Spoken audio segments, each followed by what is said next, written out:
ದೇವತರ ಮಾತಿಗೆ ಒಳಪಡಬೇಕು, ಭಕ್ತರ ಭಕ್ತಿಗೆ ನಾವು ಒಲಿಯಬೇಕಲ್ಲವೇ?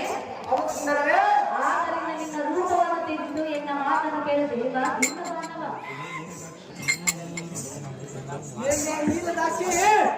ಬಿಡಿ ಬಿಡಿ ನಿನ್ನ ಆತ್ಮಕ್ಕೆ ಏನೇ ಲಕ್ಷ್ಮಿ ನಮ್ಮ ಪರಿ ಪರಿಯಿಂದ ಕಾಟಿದರೆ ಬರುವುದನ್ನು ಕೇಳು.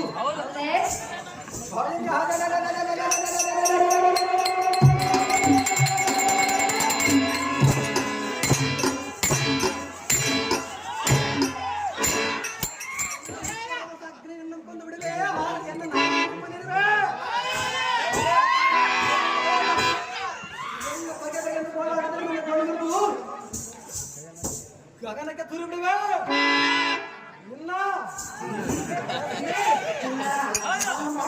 ಕೈ ಎದುರು ಕೈ ಇಟ್ಟರಂಗಿಲ್ಲ ಹಂಗ ಅಲ್ಲಿ ಕೂತು